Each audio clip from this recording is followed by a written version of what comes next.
Ya, pemirsa, pemerintah hingga kini terus mendorong peningkatan pelaku usaha mikro, kecil, dan menengah agar naik kelas. Dan salah satunya melalui transformasi pusat layanan usaha terpadu bagi pelaku koperasi dan UMKM.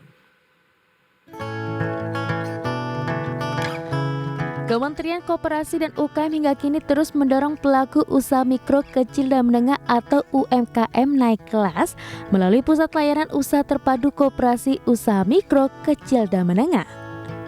Menteri Koperasi dan UKM Teten Mas Duki mengatakan selama ini mayoritas pelaku UMKM masih belum memiliki rencana bisnis yang terukur. Akibatnya sebagian besar UMKM terjebak dalam model bisnis konvensional dan tidak berkembang.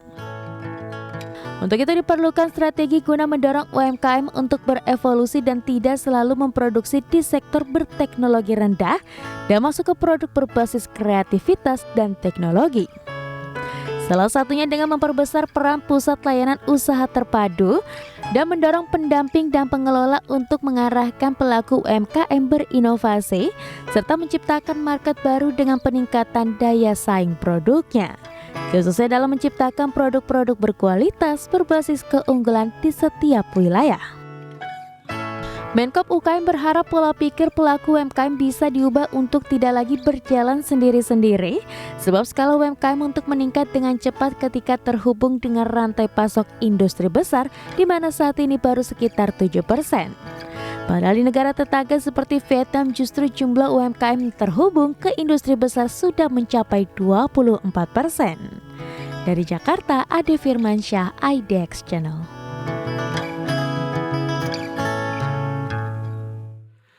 Ya, menjaga mimpi UMKM naik kelas di era digital. Untuk membahasnya, kita sudah tersambung melalui Zoom bersama dengan Bapak Ajib Hamdani, Ketua Komite Analis Kebijakan Ekonomi dari Asosiasi Pengusaha Indonesia Apindo. Ya, halo, selamat pagi Pak Ajib.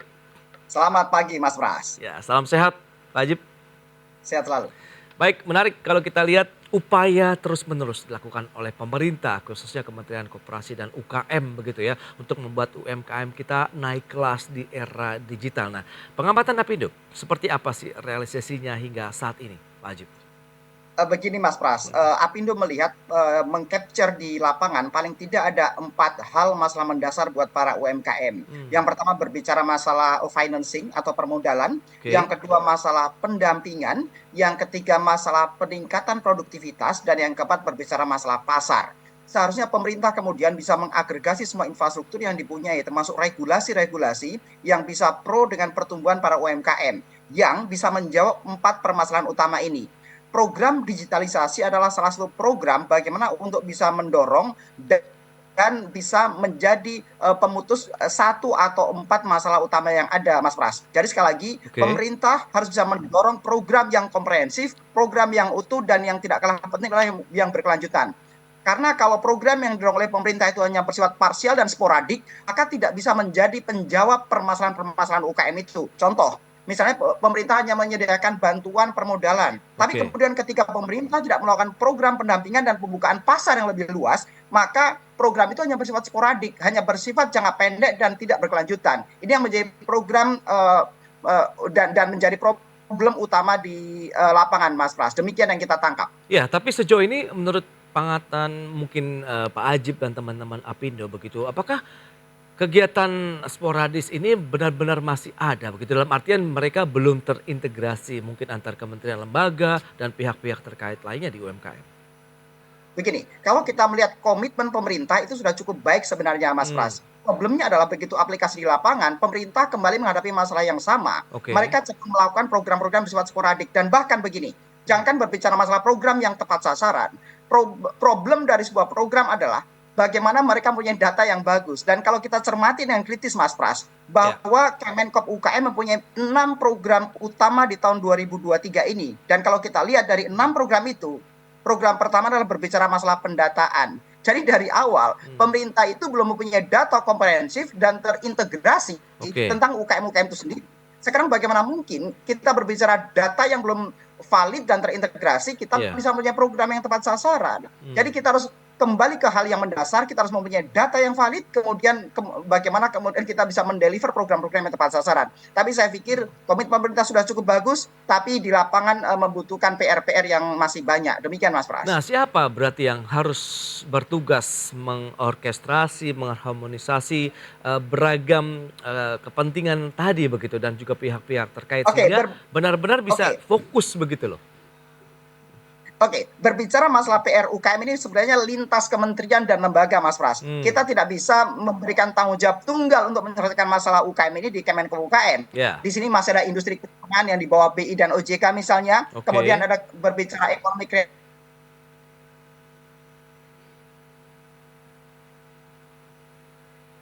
Halo, halo Pak Ajib. Baik pemirsa, sayang sekali nampaknya kami mengalami gangguan sinyal komunikasi bersama dengan Bapak Ajib Hamdani dan kita akan jeda terlebih dahulu, nanti kita akan mencoba untuk melakukan komunikasi kembali dengan Bapak Ajib Hamdani di segmen berikutnya dan kami segera kembali.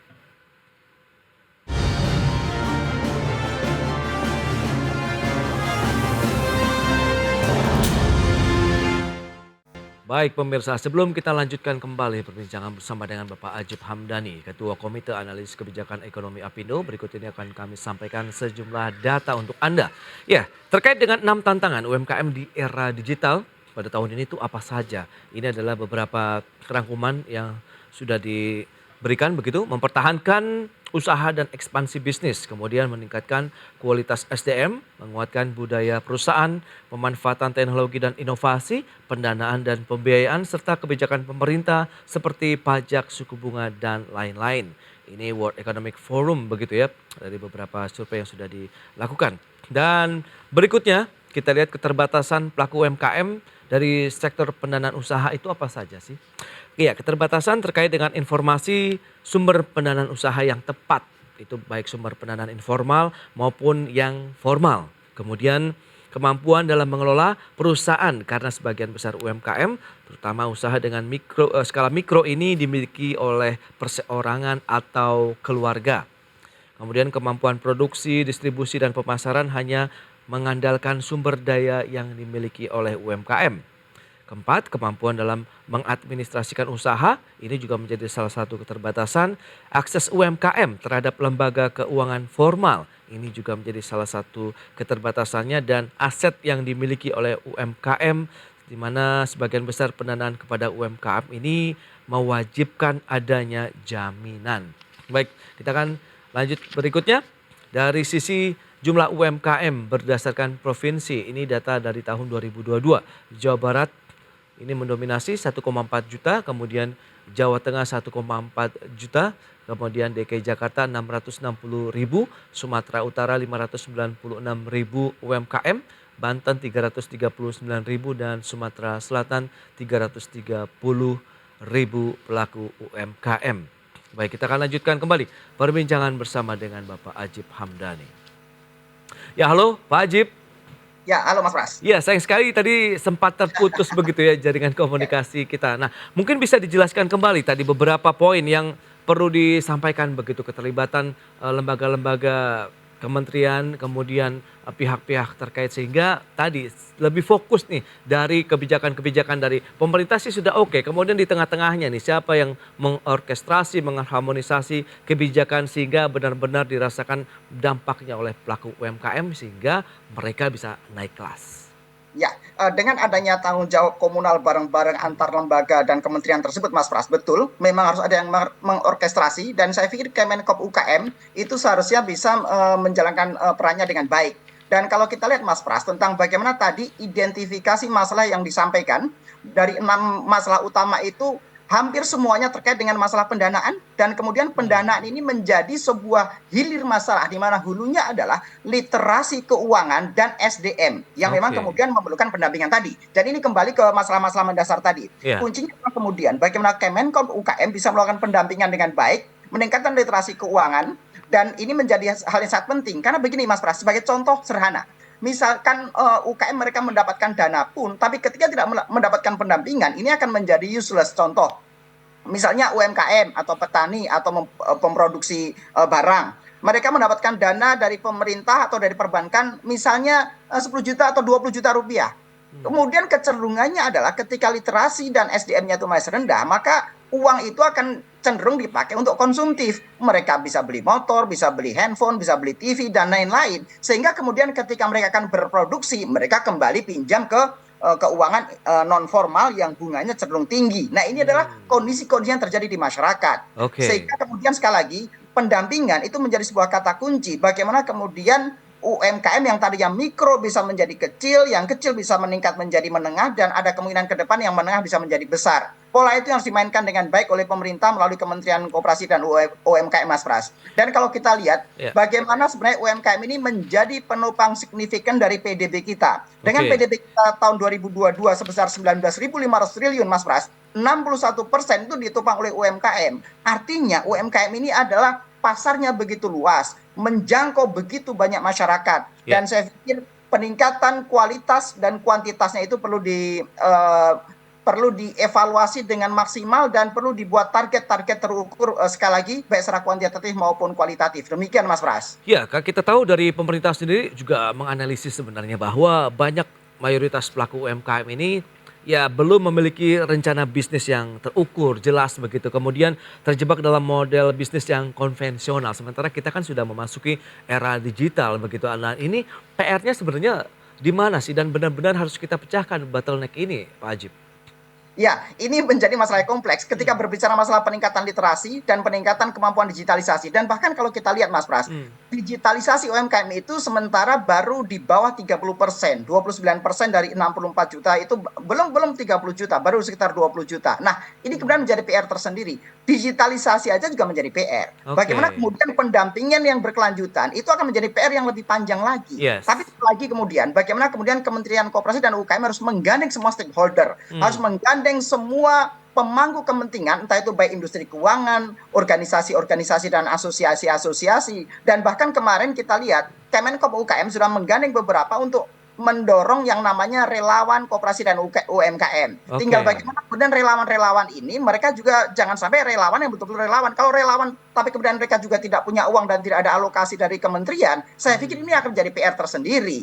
Nah, bagaimana kemudian ini didesain dengan baik? Sebagai contoh begini, relawan-relawan itu kemudian didata oleh Kementerian Koperasi dan UKM, Kementerian Koperasi dan UKM bersama dengan perbankan. Perbankan itu kan mereka tidak punya fungsi pendampingan, tapi mereka hanya fungsi lending kredit dan menerima dana pihak ketiga misalnya. Jadi dari collection fee dari perbankan misalnya itu sebagian bisa dialihkan pada relawan UKM yang melakukan pendampingan ini misalnya. Nah, pola-pola seperti ini perlu dibuat sebuah standarisasi, Mas Pras. Jadi ada tripartit antara pelaku usaha, kementerian, dan juga industri keuangan. Ketika pola ini bisa dibangun, maka semuanya akan bisa berjalan dengan baik. Jangan sampai kemudian relawan yang didorong untuk melakukan pendampingan UMKM, mereka juga pro bono. Karena ketika pro bono, mereka hanya akan melakukan ya sampingan aja. Tapi bagaimana kemudian perlu didesain melalui regulasi. Dan saya pikir Kementerian Koperasi dan UKM mempunyai kapasitas untuk membuat dan mendorong regulasi yang pro dengan UMKM, dan itu yang kita tunggu bersama, Mas Pras. Baik, kita tahu juga Kemenkop UKM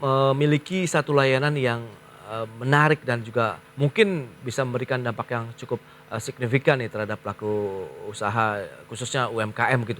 Yakni Pusat Layanan Usaha Terpadu nih untuk koperasi dan UMKM. Nah, menurut Anda apakah pelaku-pelaku UMKM sudah cukup familiar dengan layanan ini ataupun program milik dari pemerintah ini sehingga mereka benar-benar bisa memanfaatkan layanan ini dengan optimal? Ya, Pusat Layanan Terpadu, saya sepakat dengan Mas Pras bahwa ini menjadi sebuah program yang sangat positif dari Kementerian Koperasi karena Kementerian Koperasi ini membangun sebuah ekosistem bisnis dari hulu sampai hilir, kemudian mengagregasi semua stakeholder yang terkait dengan masing-masing bisnis yang ada. Sehingga ketika ekosistem bisnis terbangun, maka bisnis akan menjadi efektif dan efisien. Tinggal bagaimana kemudian, Mas Pras, ini lebih diperbanyak dan diedukasi kepada masyarakat lebih luas. Sehingga ini bisa dioptimalkan oleh para pelaku UKM di seluruh wilayah tanah air dan kemudian diperluas untuk masing-masing sektor. Karena masing-masing sektor itu membutuhkan sebuah desain bisnis yang unik. Masing-masing sektor membutuhkan desain masing-masing sehingga kemudian bagaimana program dari pemerintah ini bisa lebih terduplikasi dengan masif di masing-masing sektor dengan presisi, dengan tepat. Kira-kira demikian, Mas Pras. Lantas satu kebijakan apa ini yang membuat semacam jaminan akhirnya bahwa pelaku UMKM bisa mengakses pembiayaan dari perbankan. Kalau Anda katakan justru ini adalah permasalahan utama di sektor UMKM kita supaya mereka bisa naik kelas.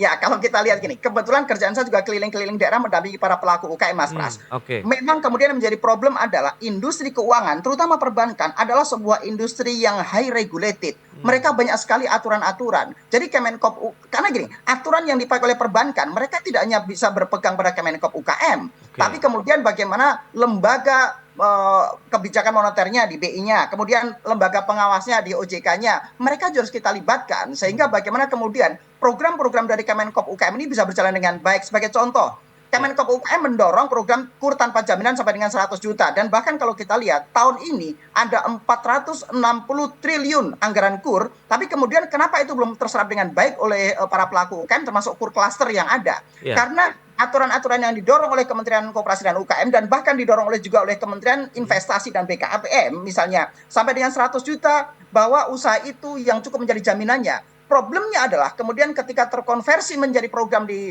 perbankannya, mereka nggak berani melakukan itu. Karena potensinya ketika mereka mendeliver KUR tanpa jaminan, potensinya ada di non-performing loan atau di NPL atau kredit macet misalnya.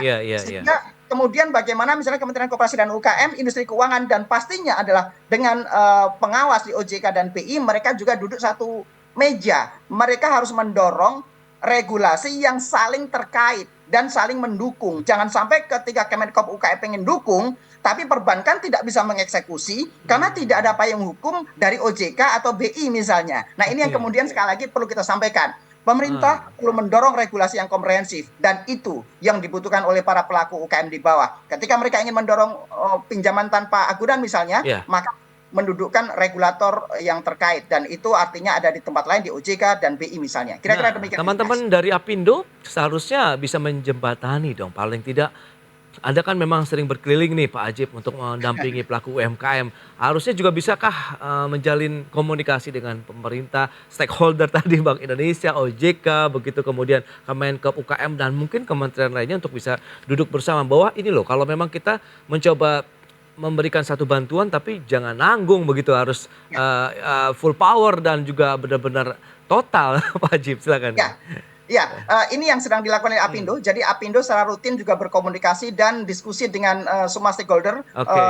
Kita secara rutin diskusi dengan Kementerian Koperasi dan Kemenko-nya, Kemenko Ekonomi, termasuk Kemenkop, terus Kementerian Investasi, BI, OJK, dan lain-lain, untuk mendorong aturan-aturan yang pro dengan para pelaku UKM. Dan bahkan Apindo juga mendorong di lapangan yang namanya UMKM Merdeka misalnya. Kita mendorong bagaimana para pelaku ekonomi UMKM itu bisa terdorong dengan baik, membantu mulai dari literasi keuangannya, pembiayaannya, sampai dengan pendampingan dan bahkan pasar. Baik itu untuk pasar domestik maupun juga untuk ekspor. Demikian Mas Pras. Oke, kendala di lapangan kan memang masih menjadi salah satu permasalahan yang cukup pelik lah ya. Karena mungkin keterbatasan orang. Dan apakah tadi teman-teman Apindo pelaku UMKM binaannya juga bisa menjadi paling tidak akhirnya menjadi pendamping juga begitu bagi UMKM yang belum memiliki akses secara langsung untuk sektor keuangan.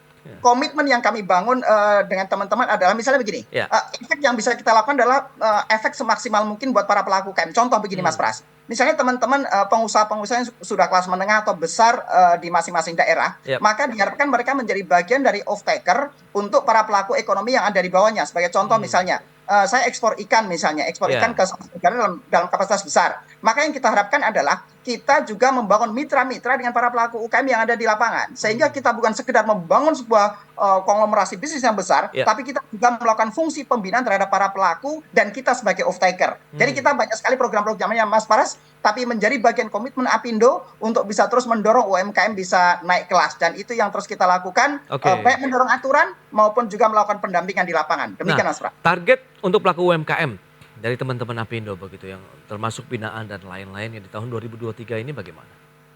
Tentunya gini, kita akan selalu sejalan dengan pemerintah untuk mendorong para pelaku UKM agar mereka bisa meningkat secara kuantitas maupun kualitas. Dalam konteks kualitas adalah bagaimana mereka bisa naik kelas dari yang tadinya mikro menjadi kecil, kecil bisa menjadi menengah, dan menengah menjadi besar dalam konteks kualitas. Dan dalam konteks kuantitas adalah kita harus lebih banyak mendorong para pelaku-pelaku usaha, entrepreneur, dan itu yang menjadi penopang pertumbuhan ekonomi kita secara agregatnya, Mas Pras. Karena sekali lagi lebih dari 61% secara signifikan PDB kita itu ditopang oleh UMKM. Sehingga pemerintah lebih mendorong UMKM ini bisa bertahan dan kemudian bertumbuh dengan baik. Oke, terakhir Pak Hajib, bagaimana Anda melihat dengan ekosistem kemudian pangsa pasarnya untuk UMKM kita? Apakah benar-benar mereka ini sudah cukup tersedia untuk pangsa pasarnya sehingga mereka juga akan lebih yakin pada saat harus berusaha? Mas Pras, berbicara pasar, Indonesia ini mempunyai sebuah namanya local domestic demand. Indonesia mempunyai jumlah penduduk sebesar 280 juta orang. Nomor 4 besar dunia setelah China, India, dan Amerika, kemudian Indonesia. Artinya, dalam berbicara kue bisnis, potensinya ini sangat besar. Kita penduduk nomor 4 besar dunia, tapi PDB kita sebesar 1,15 triliun, masih nomor 16 besar dunia. Artinya kalau kita melihat potensi ekonominya sangat besar dan seharusnya UKM bisa masuk ranah ini. Baik untuk pasar domestik maupun pasar internasional. Dan sekali lagi UKM seharusnya diberikan ruang bertumbuh yang lebih leluasa oleh pemerintah, dan itu hanya bisa melalui dorongan-dorongan regulasi yang pro dengan UMKM, dan itu yang terus kita dorong ke pemerintah, Mas Pras. Baik, karena itu dia. UMKM tidak bisa bertumbuh secara alamiah untuk bisa masuk ke sistem ekonomi yang lebih besar, sehingga sekali lagi dibutuhkan regulasi yang pro dengan UMKM. Itu dia, berarti memang masih ada beberapa pekerjaan rumah yang harus segera dituntaskan dan melibatkan banyak lembaga, begitu kementerian, lembaga, dan juga pihak-pihak terkait lainnya. Sehingga benar-benar mimpi UMKM kita naik kelas ini bisa segera terwujud, begitu ya Pak Hajib. Oke Pak Hajib, terima kasih banyak atas waktu dan sharing yang sudah Anda sampaikan, dan maju terus Pak untuk UMKM Indonesia. Jangan sampai berjumpa kembali Pak Hajib. Terima kasih Mas Pras. Baik pemirsa, 1 jam sudah saya menemani Anda dalam Market Review. Saya Prasetyo Wibowo beserta kerabat kerja yang bertugas undur diri. Terima kasih dan sampai jumpa.